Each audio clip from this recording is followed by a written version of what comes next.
Good afternoon, everyone, and welcome to another live session with FASA. Joining me today is franchisor Bill Sandham from CamEra. Bill Sandham has spent over the last 35 years as the founder of Sandham and specializes in creating and building companies within the security technology sector. Bill is sales-driven, with sales-driven entities which rent, sells, installs, and maintain security-based solutions. So hello and welcome, Bill. How are you today? I am wonderful. Thank you so much, Romani. Good. Now, CamEra is the only FASA-approved security technology franchise in South Africa. Am I right? Yes, that's what I understand, and we were therefore first to market in our sector. Okay. So security is a big thing in South Africa. A lot of people need security in South Africa. And yes, if you're joining us today, say hello, or please like and share if you know anyone who's interested in a franchise business in security. If you've got friends in the security business, share this opportunity with them. You know, the other day I was speaking to Bill and I'm amazed, and this is something a lot of people seem to have this notion of everything happens in an instant and in a flash. You know, you went to sleep today and tomorrow you have a working business, a magnificent, ready to go business, which is not quite the case. A lot of the times people have spent many years developing a project or developing a business or developing a solution. And Bill was telling me the other day that he spent 10 years developing this franchise model. So Bill, can you tell us a little bit about that? Yes, thank you. So when I was given the idea to do it, then you start with basically a blank screen. So I went to my biggest suppliers, which are a global company in the industry, and therefore they are the largest in the world in their section. And I sat with their consultant just over a coffee over the idea, and he said, you know what, there is a need, there is definitely a need to do things properly, but you're going to have to productize the business. And I said, well, it isn't a business, it is just an idea on a piece of paper. So then obviously then you doesn't mean you're qualified to be an author or to write operations manuals and so on. So you start on the journey like all other franchisors in the future and before me. You meet with consultants, you meet with legal experts, and we had phenomenal legal counsel in the early days from Louis Meny from the practice. It's brilliant. Put us on the right path, gave us the right procedures and documentation. And then only after we were productized to me basically means that you can put something in somebody's hand and say, this works. So once we had all that with the logos and so on, I didn't initially call it CamEra. I had a different name for it back then, which wasn't a really good name, but it's okay. But then you have a finished system which you can then duplicate. So it does take many years of trying and changing, and because exactly as you say, there's no overnight plug and play business, because people have to plug themselves into the business. Yeah. And new learning experience, you know, when you've got this blank canvas, now you've got to think, okay, where do I start? You know, what do I put in place? So you have the franchise agreement, then you've got the business model, and yeah, share that a little bit. well, actually, there was a very big slap in the face coming, and a lot of the listeners will identify with this. If you can imagine this, if you can imagine you were given the job to write down everything you do in your job because you're going to die in 3 months. Okay, they won't identify with dying, but but so what happened is that I wrote a 642-page illustrated operations manual, and I gave it to 2 or 3 learned people in the industry, and they said, Bill, this is an unbelievable scope of work, but you've written it for your level. Now that was the first change, because if you're a new franchisor, it's like being a parent. Nothing qualified you to do that. You know, you are it. So now you've got to learn. So basically, I had to take that entire process, rewrite it for people that had never been in the industry, never been in sales, and had no idea what various products or technologies were. And that to me was a challenge, because I had to step it back to make it as simple as possible. Yes, I can imagine that would have required a couple of drafts, because I'm busy putting together a project at the moment, and whenever I put training material together, it takes about 10 drafts, and then I send it to people that I know, they would know absolutely nothing, or in my case, technologically challenged, and I think if they can get it, anyone can get it. So exactly that. And of course, when it comes down to the serious side of the business, yes, the security is a big business. Security is the largest employer in this country. So the opportunity is robust and is obviously very important, because you can be dealing with the horrible side of crime, the serious side of crime. And because we are in the surveillance business, we are one of the companies that offer equipment that records that crime. And when we get it really well, we prevent that crime. And that to me is proper servanthood, when you can prevent a crime from happening with various other countermeasures. We call it countermeasures. And my role in that is obviously to train people what is a countermeasure and what do we do right now to save that family or save that business. Yeah. So how often do you have that where you can actually prevent a crime from happening using surveillance or your equipment? What is that? Well, believe it or not, in fact, I was on the phone before we connected to do that exact thing in the middle of some forest in Limpopo that is under threat by whatever forces, and they cannot see the people coming. And they said, if they could see the people coming, then they would know when they're coming, because they come at 2 or 3 in the morning and they crawl. What can I help them? So yes, we can help, and every day we get an opportunity. Every single day we get an opportunity to do it, and it's not rocket science, Romany. If you look out of your house and you walk up and down your street and you look at your neighbors, for instance, and you look at their various security levels, that I'm talking of the domestic market, even though it's not our market, but it will grasp an understanding. But if you look at the way people protect their homes and their cherished loved ones inside, and you walk past 5 or 6 properties, it doesn't take a rocket scientist to realize who has got what protection on their home. And then when you add that to the fact that most of the criminals are on some kind of substance when they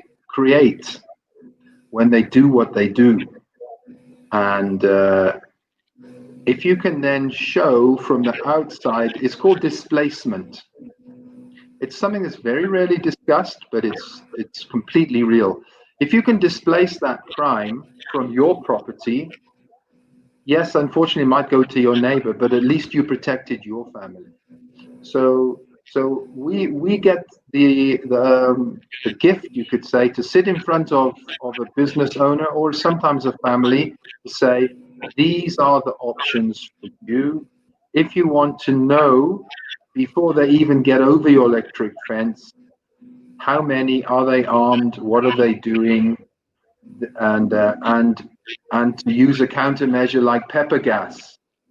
We can hit these people with pepper gas before they even know what's hit them. So yes, every day we get an opportunity, and all we have to do is listen to that where that client is hurting, and solve that problem. Sure. That sounds quite serious. I mean, you hear about all these things that go on around South Africa, and some of them are quite hectic. And so I would imagine having good security, especially surveillance in place. I mean, I've added security cameras to my home, and I feel a lot better for doing that. And it's very interesting to have them, and it has been helpful, I must say. So I can understand people wanting to do that.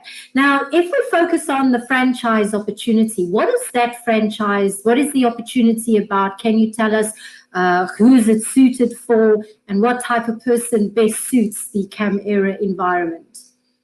Thank you. So I've learned a lot of school fees on who is good for the business and who is not good for the business, albeit we've only brought a couple of franchisees into the model so far.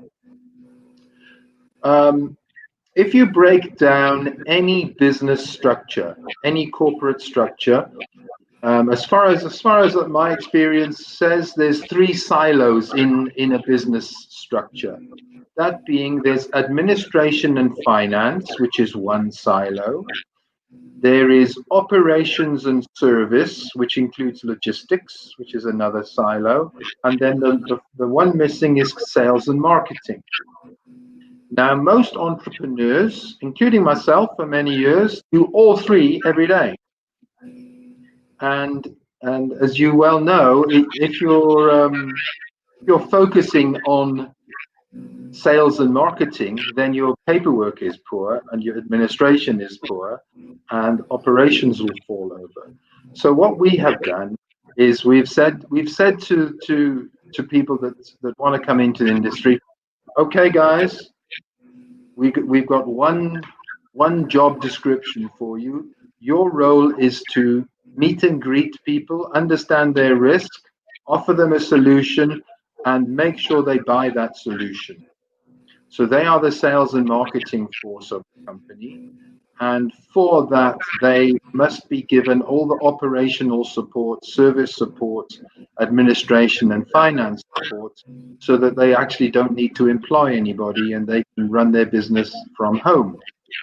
So that is what we have. And I don't really want to change from that, because people really don't want to employ people and take on premises and leases in our industry, specifically when you don't need to. So I'm trying to talk at the fundamental level, just to show how you can make it like little building blocks, and to say, yes, if you focus on your role, then you can be very successful. And am I hearing right that the primary role would be to sell, to market, and to sell CAMERA? So that would be the primary role. And then you, the franchisor, offers the administration and the operations role in the business. Okay. So you should kind of, the sales is one of my weak points. I will be honest with you. It's not one of my strong points at all. It's something that I just really like, oh, you know what I mean? So I guess that someone that comes into a business must kind of be a people's person, must love to sell, must love to be able to get on with people, and then also to kind of listen to that customer and understand their needs, and then fulfill that need accordingly. So it's what I'm hearing. Yes, in fact, we've got one of the smaller books in the business. It actually gives a little roadmap to show them. It actually gives a roadmap of the whole business, and then each job description inside there It's based on a really cool guy called Simon Sinek, who always says, "We must start with the why." He's an American guy. Famous speech. So we explain why we do that step, how we do that step, and what is the purpose of that step. So I've even tried to break the whole business down into 3 questions all the way through, and Right. no matter where somebody is in that business, as long as they know the why, how, and what, then they can run the business. I'm trying to make it sound really simple. It's not really that, because selling is so difficult. I think selling is so underrated, because people It is. they very rarely qualify their Yeah. craft. Agree. And Agree. whilst it is vitally important, it is a very difficult art to win at. And if you think of how many people in your life you know that make a great living from professional salesmanship, you can't count them on one hand. No, you can't. You can't. I've actually only met one guy, and he really was a sales guy, and he loved it. And I sat, and he says, and I still said to him, "What is it that you love about selling?" And he said to me, "Well, I'm helping people find answers to their needs." And he was like, and I thought, well, that's actually the best answer anyone could have given when it comes to selling. And when I speak to my business associates, what I call business and friends, I mean, all of them was like, selling is probably on the lowest part of that list of things that they love to do in terms of selling their own business. And I agree, it is very much underrated. You know, some of these sales guys will say, well, anyone can sell. You know, you're selling yourself at an interview, you're selling yourself. Yes and no. I'm not convinced on that solution. Yes, we're all selling ourselves but it's very different when you're trying to sell a product or a service. It's a skill that I've been trying to. I know from a marketing and from a what do you call it, theory perspective, the art of niche marketing and the art of niche sales. But when it comes to that negotiating and closing the deal, no. It's where I definitely don't do well. So if you have any questions for Bill, you can put it in the comment box and we'll definitely pass it on to Bill. If you're interested in the security franchise and how it operates, and tell us how long is the training process once someone joins your team? Ooh, okay. So we have an initial 3-day training session, which is quite intense, and there's a full written paper at the end of that, with an expected pass rate of 80%. And that is a mixture of business acumen, life skills, and security technology, all wrapped around the Camira, you could say, philosophy, and not just the philosophy, the methodology, the methodology of how we get to understand the risk, how we can go to any business anywhere in the country, either through Google Earth or actually in front of the people, and get a really good understanding of their risk. So that training happened in the first 3 days. However, thereafter, like for instance, all day Thursday I'm in Ermelo, and all day Friday I'm in Middelburg, and we're going to real crime sites, and we're going to do field training. So that's the second part of the training, is the field training. And then the third part of the training is actually on the tools.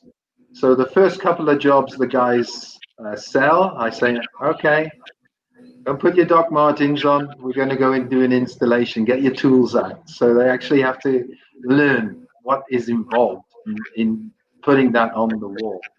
And then the final part of the question is the training is ongoing for the life of the franchise, but it includes, upon request, confidential executive coaching as well, which has really helped me in my lifetime, where you can sit with a confidant.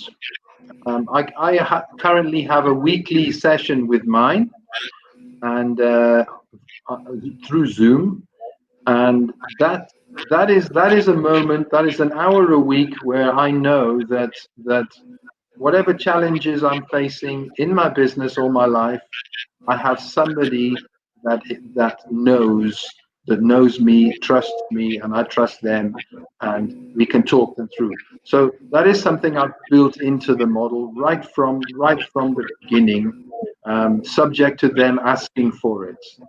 There's not a charge for it, but it is available. That's quite a nice service to have, because, you know, many people in businesses, especially small businesses, if they're on their own, one does need that support of what I call like a trusted advisor, you know, someone that you can bounce off and just kind of, you know, because life events also happen within a business. And, you know, you wake up one day and you just feel, well, I just don't feel like this anymore, you know, and that coach or that person that sounding board can just inspire you into a different direction, motivate you, or just give you a different, something different to think about. Yes, exactly that. Exactly that. And everybody does need that, by the way. It doesn't matter who you are. And there's another facet to that, is it, if you think of how many people go into business every day in South Africa, just people off the street starting their own to CPRO, starting a business.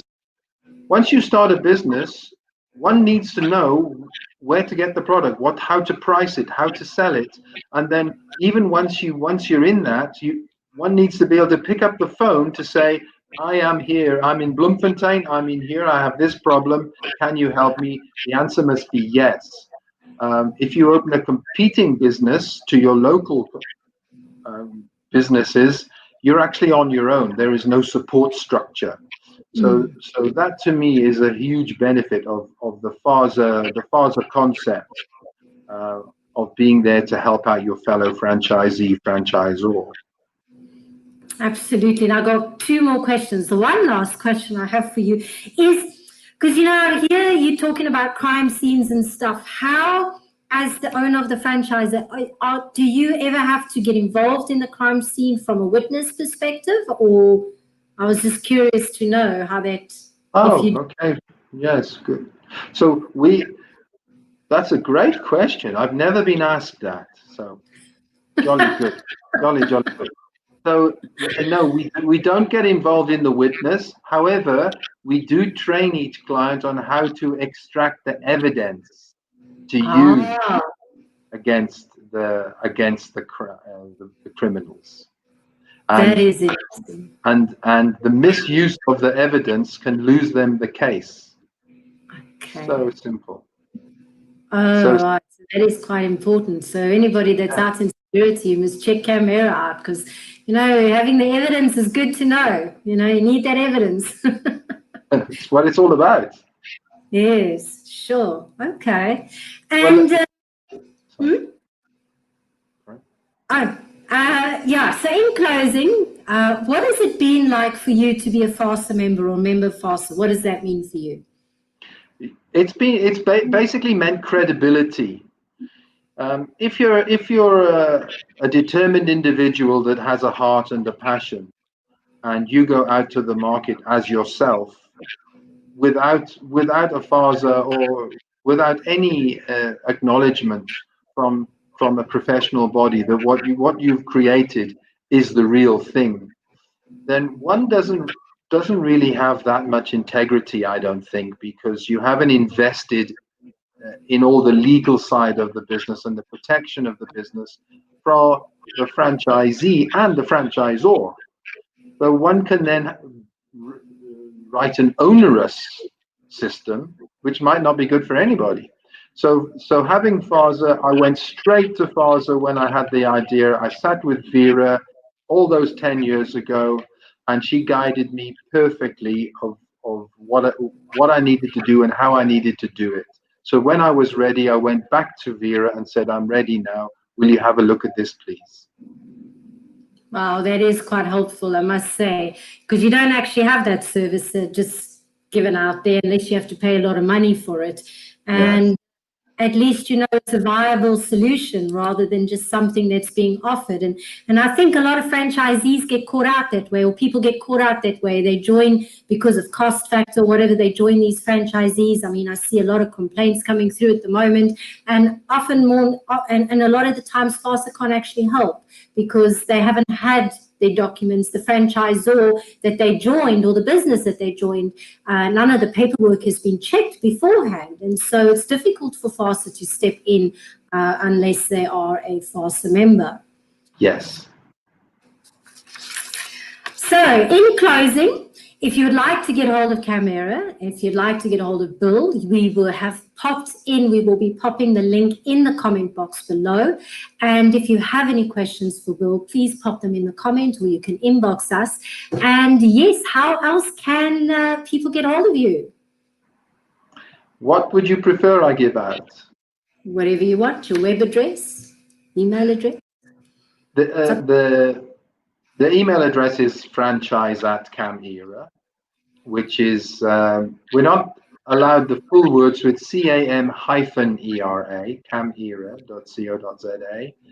And my mobile is very easy to remember because it's 084 886 0000. Oh, that is very easy. So thank you for joining us today and sharing with us information about Camera. And just in closing, to remind everybody that FASA is a non-profit organization that protects, lobbies, promotes, and develops ethical franchising across all sectors within South Africa with specific focus on transformation. FASA offers membership to both existing franchisors and franchisees who supports and runs ethical businesses. If you want to know more about what FASA does, you can visit them at www.fasa.co.za. Thank you everyone for joining us, and have a super week, whatever it is you are doing.